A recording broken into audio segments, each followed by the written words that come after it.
বিরিয়ানি খেতে কিন্তু অনেকেরই বেশ ভালো লাগে, খুবই পছন্দের একটা পদ। কিন্তু সেই বিরিয়ানি যদি এগ বিরিয়ানি বা চিকেন বিরিয়ানি না হয়ে অন্য কোনো কিছুর বিরিয়ানি হয়, তাহলেও কি খেতে ভালো লাগবে? চলো শেয়ার করি আজকে কোন জিনিসের বিরিয়ানি বানালাম। তবে হ্যাঁ, যে কোনো জিনিস আগে দর্শনধারী তারপরে গুণ বিচারি। তো আমার বিরিয়ানিটা দেখতে কেমন হয়েছে অবশ্যই বলো। তবে হ্যাঁ, খেতেও ভালো হয়েছিল, কারণ ভাতটাও বেশ ঝরঝরে হয়েছে আর বেশ সুন্দরভাবে বানানো হয়েছে। খেতে সত্যিই ভালো হয়েছিল। তোমরা অবশ্যই ডিম বা চিকেন না থাকলে কিন্তু এই জিনিসেরও বিরিয়ানি বানিয়ে খেতে পারো, দারুণ লাগে খেতে। তো চলো কোন জিনিসের বিরিয়ানি বানালাম সেটা ছোট্ট করে শেয়ার করার চেষ্টা করি।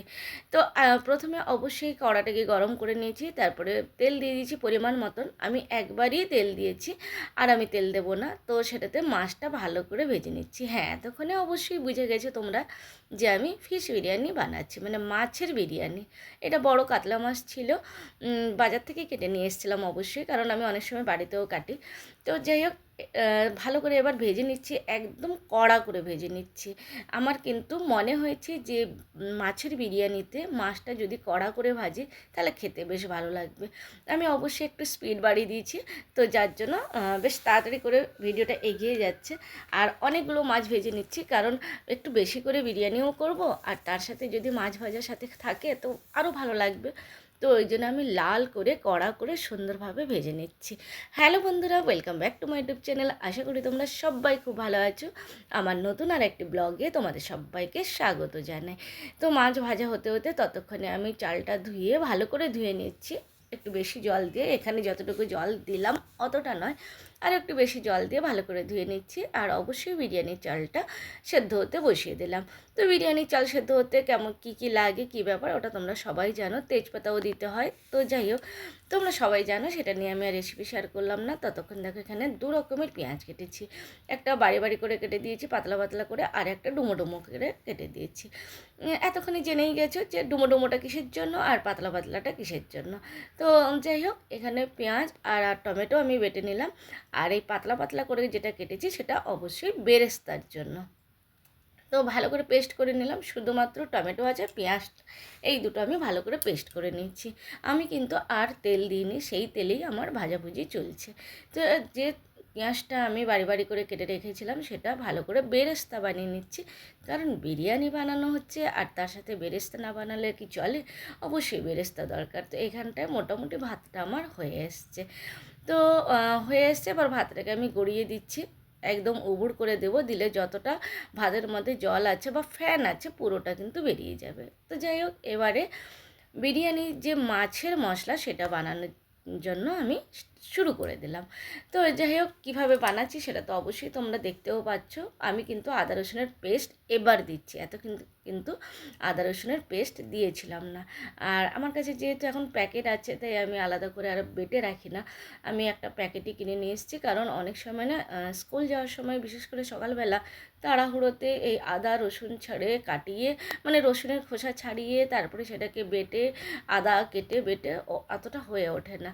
তো যার জন্য, আর আমার ভাতটা দেখো একদম ঝরঝরে হয়ে গেছে। তো ওই রকমই ভাতটা আসলে নামানো হয়। তো এখানে গুঁড়ো মশলাগুলো নিয়ে নিলাম, হলুদ গুঁড়ো, লঙ্কা গুঁড়ো, আর তার সাথে জিরে ধনে গরম মশলা যে যেমন দেয়। এখনকার দিনে মোটামুটি প্রায় প্রত্যেকেই বিরিয়ানি বানাতে পারে। শুধু এইটুকু আলাদা যে বিরিয়ানি নর্মালি চিকেন বিরিয়ানিটা ম্যাক্সিমাম মানুষ বানায়। তো চিকেন, এগ, আর সেই জায়গাটা, মানে দুটো যে মেন উপকরণটাকে বাদ দিয়ে যদি আমরা সেই জায়গায় মাছ দিয়ে দিই, তো এইটাই হচ্ছে ডিফারেন্স, আর কোনো ডিফারেন্স নেই। আর যেমন বিরিয়ানি বানানো হয় সেইভাবেই বানানো হচ্ছে, এর মধ্যে কোনো আর আলাদা নেই। আর মাছের বিরিয়ানি বেশ ভালো লাগে। এর আগে আমি ইলিশ মাছের বিরিয়ানি বানিয়েছিলাম, বেশ দারুণ লাগে। তো এবারে দইটা ভালো করে ফেটিয়ে নিয়েছি। ভালো করে ফেটিয়ে তারপরে কিন্তু আমি মশলাতে দিয়েছি, নাহলে কিন্তু দইটা ফেটে যেতে পারে। তো ব্যাস, এবারে মশলা মোটামুটি আমার কষা হয়ে গেলো। তবে হ্যাঁ, একটু চিনিও কিন্তু দিলে ব্যালেন্স হয়ে যায়। অনেকে প্রথমে দেয়, অনেকে পরে দেয়। আমার যখন মনে হয় তখনই আমি দিয়ে দিই, ওই রকম কোনো বাধা ধরার নিয়ম নেই। আমার কাছে তো নিয়ম নেই, আমি যখন মনে হয় দিয়ে দিই। এই দেখো, মাছটাকে আমি সুন্দরভাবে ভেজে রেখেছিলাম। তবে হ্যাঁ, বিরিয়ানিতে একটু মশলা বেশি হলে খেতে ভালো লাগে। সেটা চিকেন হোক বা এগ হোক বা মাছের হোক, যাই হোক মশলাটা বেশি চাই। একটু তেলতেলে ভাবও যেন থাকে, তবে ভালো লাগে খেতে। তো যাই হোক, মাছটা তো আমার ভালো করে ভাজা ছিল, তাও মশলাতে একটু জল দিয়ে আমি বসিয়ে দিলাম। তো এইরকমই কিন্তু আমি পাতলা পাতলা রাখবো, যাতে মশলাটা একটু বেশি করে পাওয়া যায়। এবার যে যেমন ইচ্ছে বানাতে পারে। আমি যেভাবে বানিয়েছি আমি সেটাই তোমাদের সাথে শেয়ার করছি। এই যে বেরেস্তা, এখানে মাছের মশলাটা আমি বানিয়ে নিয়েছি। এবারে কড়াটাকে ধুয়ে আমি লেয়ারটা রেডি করে নেব। লেয়ার তো সবাই জানো কীভাবে বানাতে হয়, তাও ছোট্ট করে শেয়ার করেই নিই। সবটাই যখন শেয়ার করছি, ঘি দিয়ে দিয়েছি।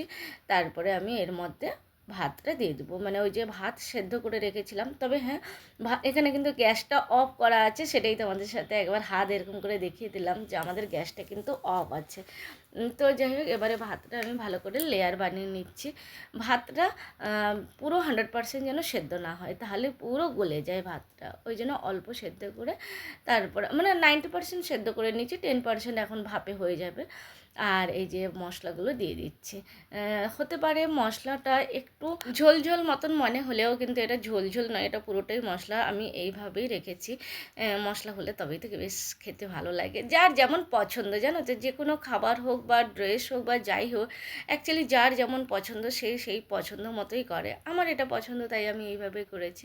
এই দেখো, এই ঝোল ঝোলটা তোমাদের মনে হতে পারে।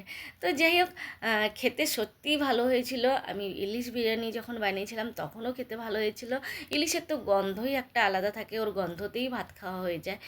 আর এই যে মাছের বিরিয়ানি, ফিশ বিরিয়ানি, এটাও কিন্তু খেতে সত্যি অসাধারণ হয়েছিল। মানে আমি নিজেও ভাবতে পারিনি যে সত্যিকারের মাছের বিরিয়ানিটা এত সুন্দর হবে।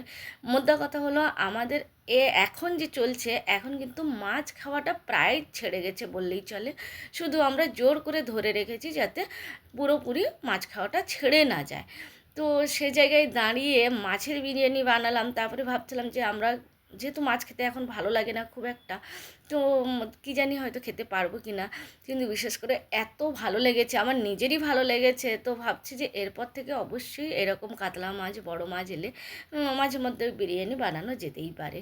এবারে বেশ কালারিং দিয়ে সাজিয়ে নিচ্ছি, ডেকোরেট করে নিচ্ছি, কারণ ফুড কালার একটু দিলে দেখতে ভালো লাগে। তো ব্যাস, কেমন লাগলো বলো? আমি জানি তোমরা অনেকেই হয়তো ফিশ বিরিয়ানি বানিয়ে খেয়েছো। তো যারা এখনও খাওনি তারা কিন্তু একবার ট্রাই করে দেখতেই পারো। কোনো মানে আর কোনো কিছু রান্না করার দরকার হয় না। যেমন চিকেন বিরিয়ানি, অন্য কোনো কিছু রান্না করার দরকার পড়ে না। ভাত, চিকেন একসাথে বসিয়ে দিলেই হয়ে গেল। তো এরকম এটাও অন্য কিছু আর বানাতে হবে না, কোনো বানানোর ঝুট ঝামেলা নেই। হ্যাঁ, এর সাথে একটু রায়তা বানানো যেতেই পারে, কারণ বিরিয়ানির সাথে রায়তা খেতে সত্যিই ভালো লাগে।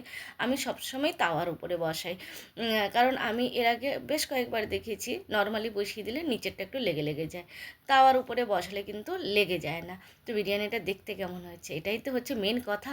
চলো, কেমন দেখতে হয়েছে শেয়ার করি। দেখতে অবশ্যই ভালো হয়েছে।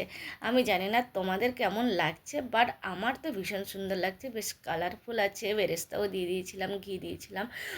আর ফুড কালারগুলো ইউজ করার জন্য বেশ মানে দেখতে ভালো হয়েছে। ওই যে বললাম, আগে দর্শনধারী, তারপরে গুণবিচারী। এতক্ষণ আমার বিরিয়ানির রেসিপি দেখার জন্য তোমাদের সবাইকে অনেক অনেক ধন্যবাদ ও অনেক অনেক ভালোবাসা জানাই। এবার বিরিয়ানি খাওয়া শুরু করছি। আর হ্যাঁ, এর সাথে কিন্তু একটা রায়তাও বানিয়ে নিয়েছি, সেটাও তোমাদের সাথে শেয়ার করব। তো বন্ধুরা, কেমন লাগলো বলো আমার আজকে এই বিরিয়ানির রেসিপি ব্লগ? যদি ভালো লাগে তাহলে অবশ্যই লাইক কমেন্ট করো। টাটা বাই বাই, সবাই ভালো থেকো। তবে রায়তাটা কিন্তু আমার ছেলে বানিয়েছে, সেটা আমি বানাইনি।